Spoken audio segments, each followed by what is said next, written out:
El Señor siga bendiciendo sus vidas.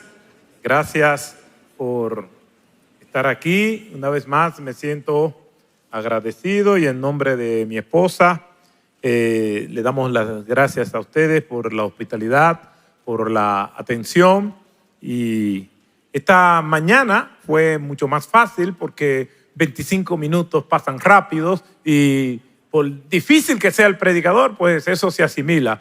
Pero no sé si lo que le voy a decir son buenas noticias o malas noticias, pero me han dicho que para este momento son 40 minutos. Entonces, pídale a Dios que le dé entendimiento, paciencia y, por favor, si van a orar por mí, porque yo sé que una jornada completa a este momento del día cansa.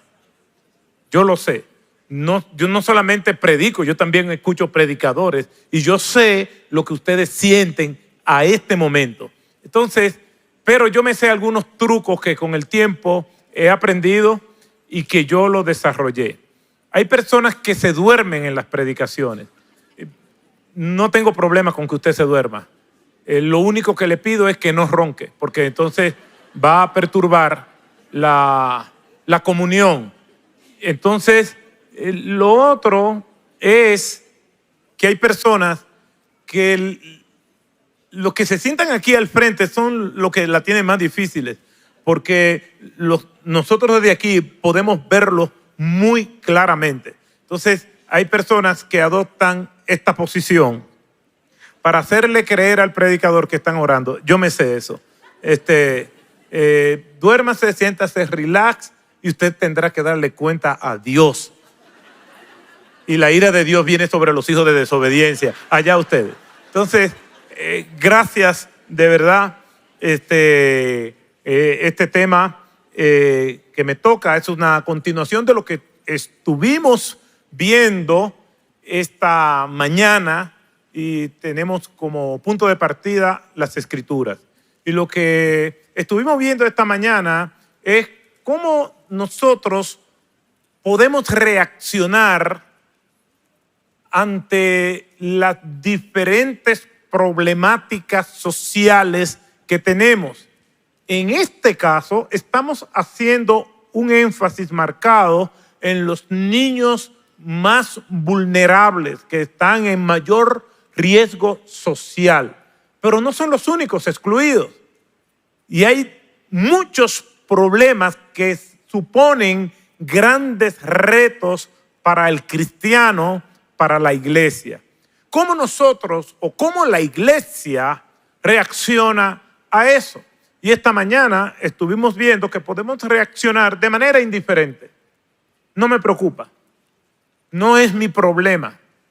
Si esto es un problema cósmico entre Satanás y Dios, pues que resuelvan eso entre ellos dos, pero que no me involucren. O, bueno, mi microuniverso está en orden y eso es lo único que cuenta. Que mi familia esté bien, que esté segura y tenemos esa indiferencia. Por eso puede ser que la indiferencia sea debida a que nos hemos acostumbrado al dolor. Las mujeres tienen una capacidad extraordinaria para aguantar el dolor, mucho más que los hombres. Yo un día tuve un dolor de cabeza muy fuerte y el espectáculo que yo monté en mi casa por ese dolor de cabeza, yo ni me quiero acordar por lo ridículo que fue. Y yo estaba detrás de mi esposa y me decía, no me hable duro, ay, esto y aquello. Y fue un drama. Y después ella me dice, eso lo tengo yo a cada rato y no tengo necesidad de hacer eso. Los hombres no nos acostumbramos al dolor. Yo no es que quiero acostumbrarme al dolor, pero el exponerse mucho al dolor es posible que nos vaya haciendo perder la sensibilidad. Tuvimos un texto bíblico esta mañana y quisiera invitarles a que vayamos nuevamente a él. Nehemías capítulo 2, versículo 17. Yo hice un resumen y los que estaban esta mañana saben de ese resumen histórico del pueblo hebreo hasta llegar a ese punto. No voy a hacer ese resumen ahora para poder abarcar lo que tenemos propuesto compartir con ustedes. Es los distintos factores que nos llevan a nosotros no involucrarnos de la manera adecuada en atender al vulnerable. Todavía estamos viendo que una de ellas es la indiferencia, pero hay otras reacciones que históricamente la iglesia ha tenido. Por eso les invito que vayamos nuevamente a Nehemías capítulo 2, verso 17. Abran sus Biblias, enciendan sus Biblias como ustedes quieran. Y dice la Escritura de la siguiente manera, yo leo en la Biblia versión Las Américas. Entonces les dije, vosotros veis la mala situación en que estamos, que Jerusalén está desolada y sus puertas quemadas a fuego. Venid, reedifiquemos la muralla de Jerusalén para que ya no seamos un oprobio, una vergüenza. El Señor añada bendición a su palabra. Resulta que la familia iba todos los domingos a la iglesia. Y esa familia estaba compuesta por papá, 3 hijos y mamá. Y la manera en cómo se sentaban era que mamá se sentaba en el asiento que estaba próximo al pasillo, los 3 hijos en el medio y papá al costado. Y del lado del papá estaba el hijo del medio, que era el más inquieto. El papá era mecánico y cuando el hijo se ponía un poco inquieto, el papá descubrió la manera en cómo él se tranquilizaba. Al ejercer ese oficio rudo, tenía las manos llenas de callos. Entonces, cuando el niño se inquietaba, él le ponía la mano y le daba una aguja para que le enterrara la aguja en las manos encallecidas. Y el niño se entretenía hasta que se cansaba. El papá guardaba la aguja y seguía. Cuando se volvía a inquietar, el papá volvía y hacía lo mismo domingo tras domingo. Pero parece que todo el perímetro de la mano encallecida ya cansaba al niño y no había ninguna novedad. Y un día decidió explorar una parte de la mano donde no había callos.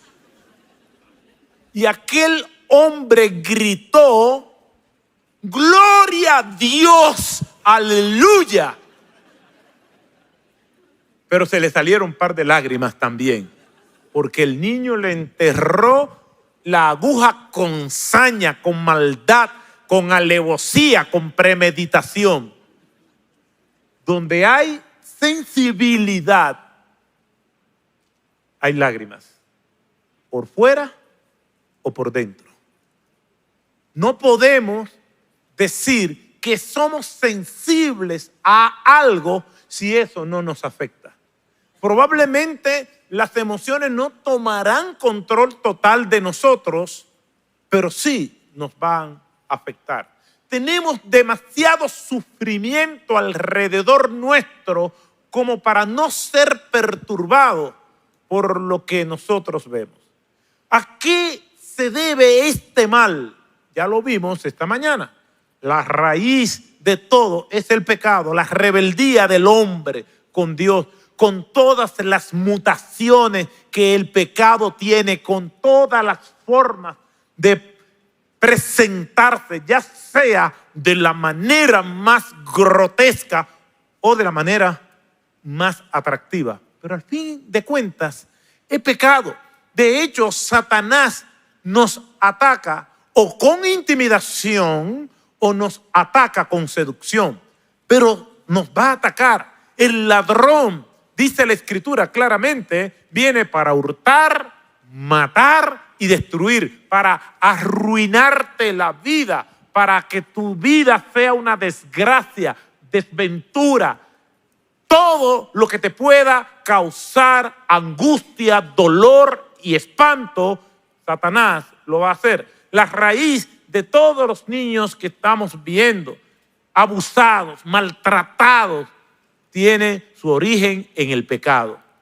Es cierto que hay otros factores como la marginación, la falta de educación, pero esos son accesorios que tienen su raíz en la enemistad que tiene el hombre con Dios. Tenemos que verlo desde ese punto de vista, porque si creemos que haciendo ciertos ajustes sociales vamos a arreglar el mal de este mundo, estamos equivocados. Tenemos 2000 años, digamos, desde los inicios de la era cristiana, por poner un parámetro histórico. Tenemos mucho tiempo tratando de recomponer esto y con distintas propuestas sociales. Cada cierto tiempo se levantan científicos sociales trayendo respuestas, trayendo soluciones para los males que nosotros tenemos en este mundo. Sin embargo, no vemos ningún avance significativo salvo el avance tecnológico y en las comodidades materiales que nosotros tenemos hoy en día. Sin embargo, moralmente, espiritualmente, estamos cada vez peores, más insensibles y más indiferentes. Aquí Nehemías le está diciendo a las personas que están allí en Jerusalén: ustedes se han acostumbrado a vivir así. Ustedes no ven el mal en que estamos. No ven cómo estas ruinas son decadentes, cómo es deplorable. Aquí no vive gente. Aquí vienen las bandas de forajidos y atacan. La diferencia entre una ciudad y una aldea eran los muros. Los muros representaban la seguridad de una ciudad. Seguridad para que las personas vivieran allí. La seguridad es vital. Es vital para la paz. Es vital para la convivencia. Es vital como clima de inversión para que la economía se dinamice y la nación prospere. Allí no había nada de eso. Personas cabizbajas que respiraban, pero eran muertos vivientes. Y esta gente se había acostumbrado a eso. Se había acostumbrado a las grietas, a los muros caídos, a la necesidad, a todo lo que allí estaba. Tiene que decirle a Nehemías: vean el mal en que estamos. Es que no se dan cuenta, no le molesta, no le perturba. ¿Cómo pueden acostarse para volver a ver lo mismo día tras día? Semanas tras semanas, años tras años, la misma historia, sin ningún tipo de esperanza, sin ningún tipo de atisbo o de asomo de cambio. ¿Cómo puede ser posible? Pues así vivían ellos. ¿No ven que Jerusalén está desolada? ¿Que sus puertas están quemadas por el fuego? Si nosotros vemos en el versículo 3 y 4, la reacción de Nehemías cuando escuchó estas noticias fueron devastadoras para su vida. Le dijeron en el versículo 3: Jerusalén está devastada, sus muros están derribados y sus puertas están quemadas por el fuego. Él no lo vio, él lo oyó. Y dice el versículo 4: cuando escuché estas palabras, me quebré. Me senté, se desmayó literalmente. No lo vio, lo escuchó. Y con solo escucharlo, esto logró un impacto extraordinario en su vida. Cuando escuché estas palabras, me senté y se fue en lágrimas por la alta sensibilidad que tenía. Él estaba muy cómodo en el palacio del rey. En ese momento estaba en Susa, la capital invernal del imperio medo-persa. El versículo 11 de ese capítulo 1 dice que él era el copero del rey, el funcionario más cercano del rey. Era el encargado de las finanzas personales del rey. Era el consejero personal del rey. Era quien estaba más cerca, y las personas que querían los favores del rey primero tenían que hablar con el copero. Estaba tranquilo, rodeado de servidumbre, con vestimentas reales, en la corte imperial, seguro, con guardaespaldas, sin ningún tipo de riesgo social. El hecho de que el mundo de Nehemías estuviera tranquilo no quiere decir que su corazón no se volviera un huracán categoría 5 cuando escuchó estas palabras. Pero en contraste con Nehemías, aquellas personas que estaban en Jerusalén estaban tranquilas. Él lo oyó, se desplomó, lloró y dice la Escritura que hizo duelo por algunos días. Y a partir del versículo 5 viene esta hermosa oración de Nehemías pidiéndole perdón. No nació en Jerusalén, pero él está diciéndole al Señor: perdónanos, Señor. Él se incluyó en ellos, en aquellos que habían pecado. Y le dijo: Señor, perdónanos porque yo y mis padres hemos pecado. Y allí se derrama delante del Señor, porque él sabía que la única esperanza para que aquel proyecto prosperara, para que hubiera algún cambio en Jerusalén, no era su influencia con el rey, no era su astucia como funcionario con la vida regalada de palacio, no era que estaba disfrutando de las mieles del poder. La única esperanza es que Dios le escuchara y viniera Dios e hiciera los cambios que había que hacer en aquella ciudad. La única esperanza nuestra para que haya un cambio es que Dios se agrade de nosotros. Pero para Dios agradarse de nosotros, primero tenemos que ir a Dios delante de Él y pedirle perdón.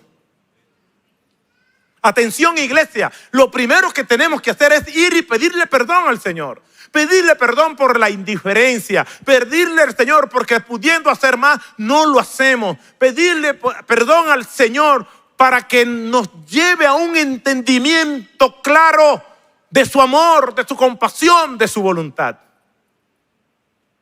Nehemías llega a la ciudad de Jerusalén y le dice a estas personas ya acostumbradas al dolor, acostumbradas a los que se paran en los semáforos a pedir o a brindar algún servicio. Simplemente aceleramos el carro para que no nos... En nombre de nuestra seguridad. El que nos viene a pedir, ni lo miramos. No existen. Nadie los escucha. Caminan por nuestras calles, hombres, mujeres y niños. Lo vemos, pero son invisibles. En una ocasión, le puse en un examen a estudiantes pastores o que aspiraban al ministerio pastoral un temario con preguntas. La última pregunta era: ¿cómo se llama el guardián que cuida los vehículos en el área del estacionamiento? Vinieron disimuladamente: pastor, profesor, esta pregunta, digo, sí, esta pregunta va.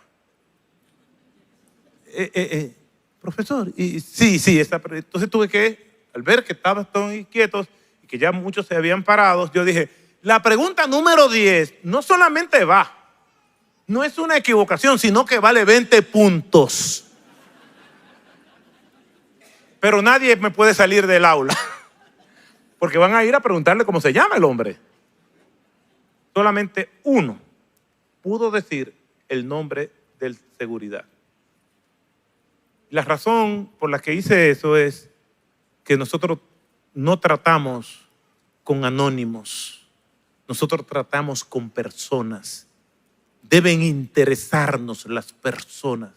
Cristo hizo su centro de operación en Galilea, donde estaba la gente.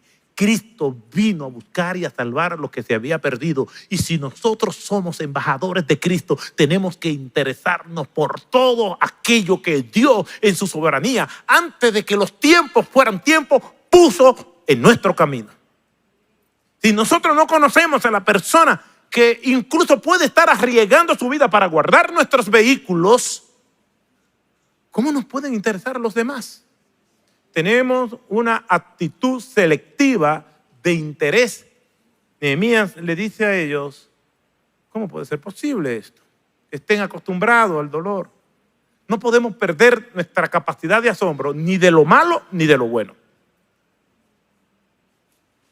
Yo quiero asombrarme de la naturaleza, de la belleza, de aquellos lugares donde Dios se secó el sudor y aquello floreció. Me quiero seguir asombrando de la espesura del Amazonas. Me quiero seguir asombrando de los tulipanes de Ámsterdam. Me quiero seguir deslumbrando en toda la creación, en todo lo bello, en la música, en el color. Yo me quiero seguir asombrando de ello. Pero también me quiero escandalizar de lo grotesco, de lo malo. En mi caso, yo no veo ninguna película de violencia. ¿Por qué? Porque esto no es al azar. Nos están condicionando a que nosotros nos acostumbremos a la violencia. Yo no veo nada que me pueda dañar mi corazón. De hecho, cuando estoy viendo una película y viene una escena romántica, tengo el control en la mano. Porque si suena un saxofón, el saxofón le quita la ropa automáticamente a las personas. Entonces, no me quiero acostumbrar, no me quiero perder la sensibilidad ni de alegrarme por lo que está bien, ni asombrarme y rechazar lo que está mal. Se ve en los cultos. En los cultos estamos cantando, tu pueblo dice gracias, y lo estamos cantando con una apatía. No, es con gozo. Porque si estamos conscientes de lo que Cristo ha hecho en nuestras vidas, tenemos que estar de rodillas, no solamente pidiéndole, sino también dándole gracias al Señor hasta que nos quedemos roncos. Pero también me quiero asombrar del niño vulnerable, que me perturbe el sueño esa noche, buscando qué voy a hacer para poder mitigar y ser un canal de bendición para esto. Tenemos trabajo penitenciario. Vamos a un pabellón donde están adolescentes que están cumpliendo sentencia. Y uno se nos acerca y nos dicen, yo quiero que ustedes oren por mi papá. 13 años tiene el chico, o tenía en ese momento. Ok, ¿cómo se llama tu papá? Fulano de tal. Pero yo quiero que ustedes lo visiten. Ok, ¿y dónde él vive? No, él está en el otro pabellón donde están los adultos. Esto es una tragedia de la sociedad.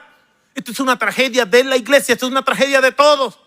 El padre y el hijo, ambos encarcelados.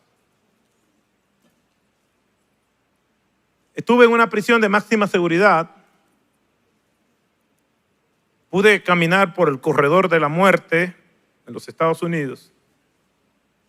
Y un joven de 23 años me dice que ore por él.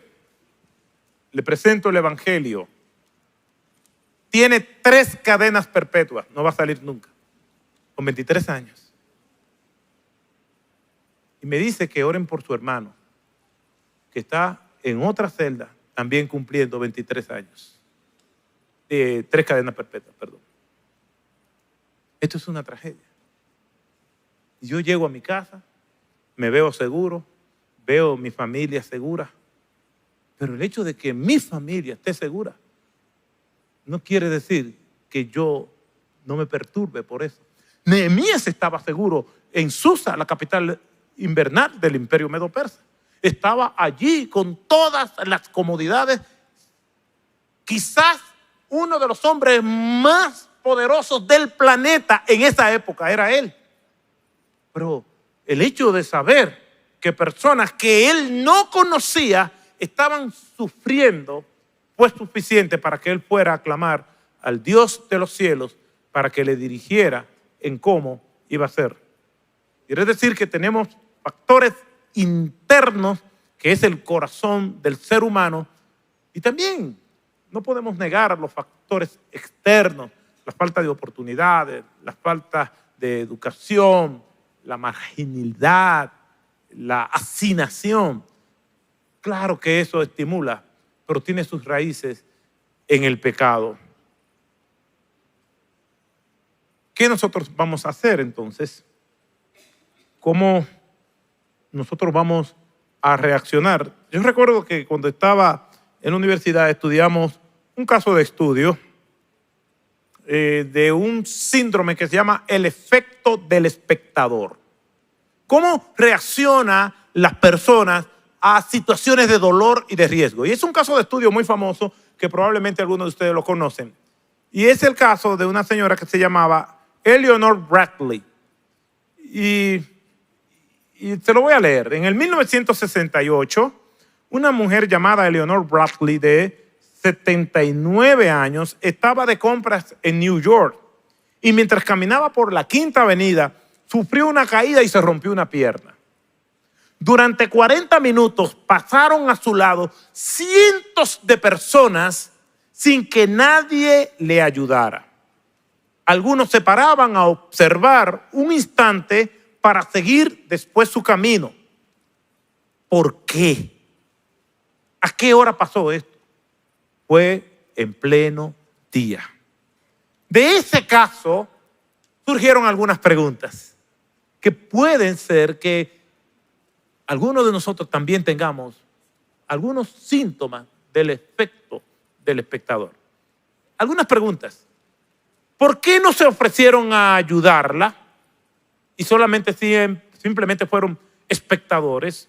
Número 2, ¿son insensibles las personas de las grandes ciudades a las angustias de los demás? ¿Es que se han acostumbrado tanto al sufrimiento como para ser indiferente al dolor y a la violencia? ¿Son los espectadores personas distintas a nosotros o nosotros también somos espectadores? Estas son preguntas que nosotros tenemos que manejarlas. Pero esto no se queda ahí. Pudiéramos seguir reflexionando sobre eso. Supongamos que cualquiera de nosotros llega al lugar 10 minutos después de que la señora se haya accidentado. Ven ustedes a una mujer en el suelo y aquejada visiblemente de un dolor. ¿Qué ustedes ven? ¿Qué están viendo allí? Ven a decenas de personas que también la están observando. Pero nadie hace nada. ¿Qué le viene a su mente? ¿Es un truco? ¿Es una cámara escondida? ¿Es un reality show? ¿Quiere ayudar pero no quiere que le tomen por tontos? ¿Qué pasa si en vez de ser esa señora es un niño que toca la puerta de su casa o que vemos en la calle? ¿Vamos a asumir los riesgos o vamos a ser tan precavidos porque por haberse multiplicado la maldad, el amor de muchos se enfriará? Yo quiero ayudar, pero quiero cuidarme. El caso es complejo, pero tenemos a Dios en los cielos que está dispuesto a ayudarnos. ¿Cómo nosotros vamos a reaccionar? Rápidamente. Primero, debemos evitar el activismo social como prioridad de la iglesia. La iglesia tiene como misión principal la gran comisión. Y la gran comisión es la proclamación del evangelio y el discipulado. Esa es la gran comisión. A eso vino Cristo. Cuando Cristo va a la región de Capernaum, que pertenecía a Galilea, Él hizo su centro de operaciones allí. Y encontramos en los evangelios la recurrente narrativa de que iba otra vez Jesús recorriendo las distintas ciudades de Galilea. Y Cristo, pues cuando llega a la ciudad de Capernaum, le dicen que la suegra de Pedro está enferma. Y viene y la sana.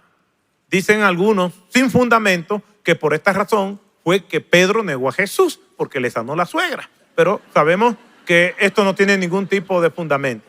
Entonces, se oye el rumor de que Cristo sanó a la suegra de Pedro y vienen muchísimas gentes y se ponen al portal de la casa y dice la Escritura que eran enfermos, endemoniados, y Jesús estuvo hasta altas horas de la noche en eso. Ese relato nosotros nos encontramos en Marcos capítulo 1 del 29 al 39.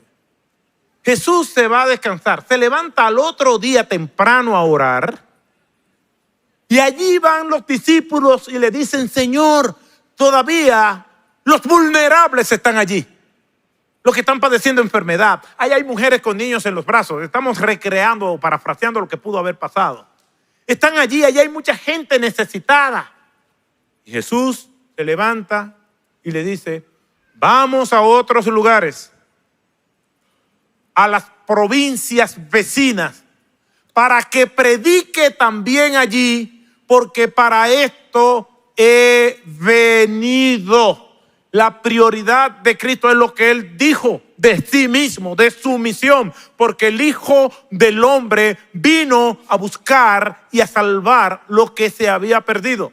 Vamos a atender al vulnerable, vamos a tener compasión por la gente, no importa su rostro, no importa la condición, pero teniendo en cuenta que la prioridad de la iglesia no es el activismo social. A principios del siglo XX el activismo social se puso muy en boga, pero no resolvió nada. El activismo social de la iglesia engendró la teología de la liberación. Gustavo Gutiérrez en Perú, Leonardo Bosch en Brasil, Camilo Torres Restrepo en Colombia, pero no resuelve nada porque el principal problema del hombre es su corazón. Y el único que puede reparar el corazón del hombre y cambiar ese corazón de piedra y poner un corazón de carne es nuestro Señor Jesucristo, cuando nos arrepentimos de nuestros pecados y le decimos que nos salve. Esa es la esperanza de la humanidad, la luz de Cristo. Y Cristo dice de sí mismo que Él es la luz del mundo, que Él es el pan de vida, que Él es el agua de vida, que el que viene a Él no andará en tinieblas. No perdamos la misión de la iglesia. Vamos a ayudar al vulnerable, pero sin perder la misión de la iglesia. La iglesia no es un centro de activismo social, es para proclamar el evangelio de nuestro Señor Jesucristo. Oigo poco amén, pero eso es lo que dice la Biblia.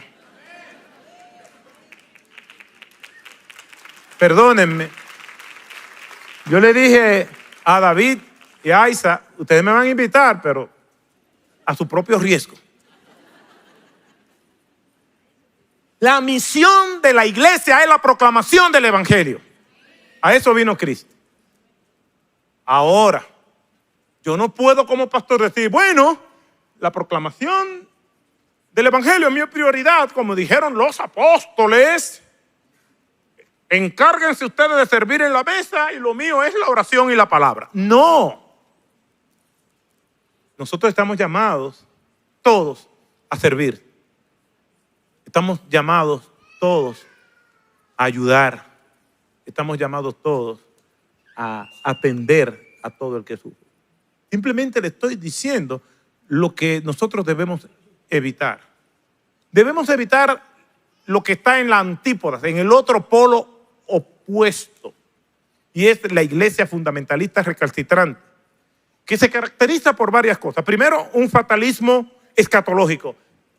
De nada sirve que nosotros hagamos todo lo que hagamos, las cosas serán de mal en peor y Cristo viene pronto.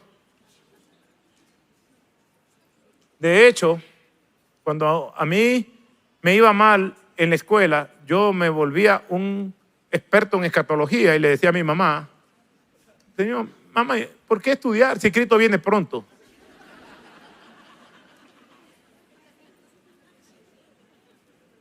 Tengo los dientes ahí, pero pensé que se me habían desprendido la última vez que le dije eso a ella. Esa iglesia fundamentalista es indiferente.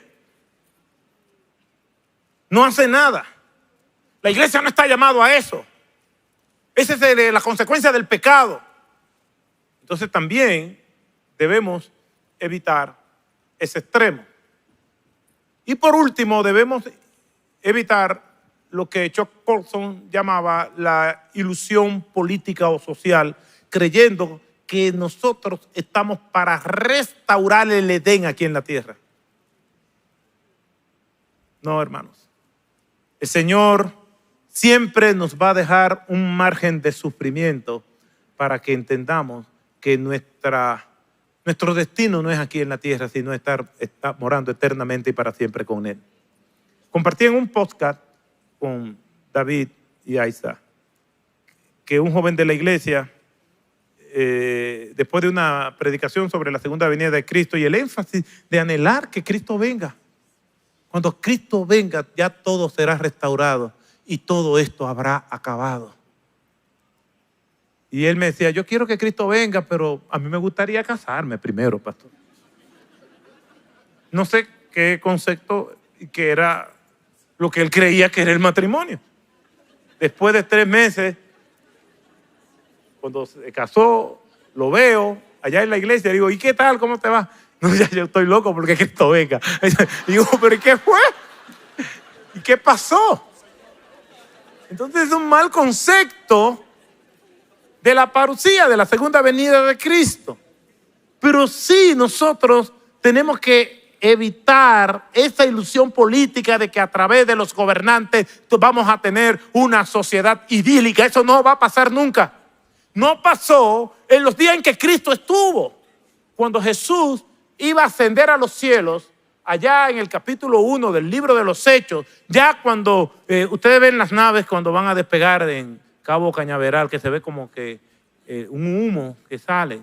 Así estaban desprendiéndose de los pies de Cristo y estaban en el countdown. 9, 8, ya Cristo está a punto de despegar. Le dicen los discípulos, Señor, ya habían visto a Cristo resucitado. Sabían que Cristo había venido a salvar lo que se había perdido. No había duda de que Él era el Mesías prometido y que volvía al Padre. Y aún así se le acercan y le dicen, Señor, restaurarás el reino de Israel en este tiempo. O sea, Señor, tú te vas para el cielo, pero la bota opresora romana sigue maltratándonos. Señor, tú regresas al cielo, pero nos vas a dejar los mismos males. Nuestros sueños de soberanía parece que no se van a materializar. ¿Sabes qué? Se complicó más. Se identifican 10 grandes persecuciones contra los judíos y los cristianos. De la primera en el año 64 con Nerón y la última con Diocleciano en el año 303. Crueles, sangrientas, unas más severas que otras. En los días de Domiciano, en los días de Calígula, en los días de Claudio, fuertes. Hostilidad. Los infiernos se abrieron para tragarse a los cristianos. Muchos de ellos experimentaron el dolor como nosotros no lo podemos imaginar.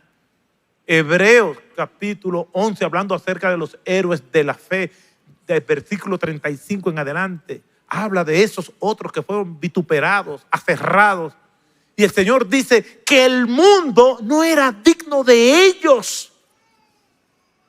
El apóstol Pablo en 2 Corintios capítulo 11, versículo 22 en adelante, habla de sus sufrimientos como apóstol. Esto es parte del pecado. Todo lo heredamos. Si usted me pregunta a mí que si yo quiero sufrir, yo no quiero sufrir ni un dolor de muela. No quiero ser alérgico a nada. Pero este mundo es un mundo caído. Y el único que va a restablecer todas las cosas como al principio es nuestro Señor. Y eso lo vamos a ver mediante la proclamación del Evangelio. Y el perfil perfecto a seguir es nuestro Señor Jesucristo. La palabra compasión aparece 25 veces en todo el Nuevo Testamento y la mitad de ellas, aproximadamente 12 veces en los Evangelios. Y nos presenta a Cristo teniendo principalmente en un orden jerárquico compasión por las ovejas de Israel porque estaban perdidas como ovejas que no tienen pastor. Eso fue lo que primero removió las entrañas de Cristo. Están perdidos, desorientados. Salgan a la calle y vean la gente y padezcamos todo como Cristo. Como decía John Knox, dame a Escocia o muere, o mátame, Señor. clamar por esto. Yo estoy oyendo una música, pero todavía me falta aquí. Entonces, nadie le mandó a decir que tenía más tiempo. Tenemos que esperar. No voy a coger esa presión. Entonces, tenemos que decirle al Señor, dame tu corazón. Jesús tuvo compasión por las personas hambrientas. Cuando multiplicó los panes y los peces, los discípulos le dicen, bueno, se despidió el culto, nos vemos. Y Jesús le dice, pero ¿cómo los va a despachar para sus casas? Tienen hambre, se van a desmayar en el camino. Y tuvo compasión de ellos, multiplicó los panes y los peces. Y tuvo compasión por los que están afligidos emocionalmente. En un orden jerárquico, Jesús tiene compasión en primer lugar por la condición espiritual de las personas. No suframos solamente por el que no tiene de comer. También lloremos por el que no tiene a Cristo. Porque si alguno está en Cristo, nueva criatura es. Y las posibilidades de abrirse paso en este mundo serán mucho mayores que aquellos que no tienen a Cristo. Termino diciéndole esta cita que me encanta de John Stott. Si tuviéramos que resumir en una oración breve, escueta y sencilla, en qué consiste la vida, el por qué Jesucristo vino a este mundo a vivir, morir y resucitar, y lo que Dios busca en este largo proceso histórico, tanto dolor, tanta muerte, tantos mártires, tantas personas perseguidas por causa del evangelio. ¿Por qué muchos en nombre de Cristo han tenido que descender hasta las profundidades de las cavernas? ¿Por qué meternos allí y sacar a las personas que se revuelcan en las aguas negras del infierno? ¿Por qué hemos tenido que hacer todo esto? ¿Y por qué nos manda el Señor a hacer todo esto? La respuesta más breve y concisa es que Dios está haciendo a los humanos más humanos por hacerlo más parecido a Cristo. Que el Señor nos bendiga y que esto no solamente sea un evento, sino que el Señor perturbe nuestras conciencias. Y es mi oración que a todos aquellos que están dormidos, el Señor los inquiete, los llene de la bendición del insomnio, pensando en Él y pensando en el que sufre. En el nombre de Jesús. Amén.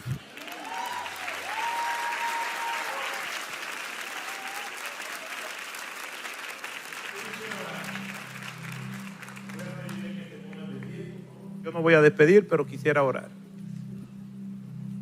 Y pedirle al Señor que nos ayude. A ustedes, a mí.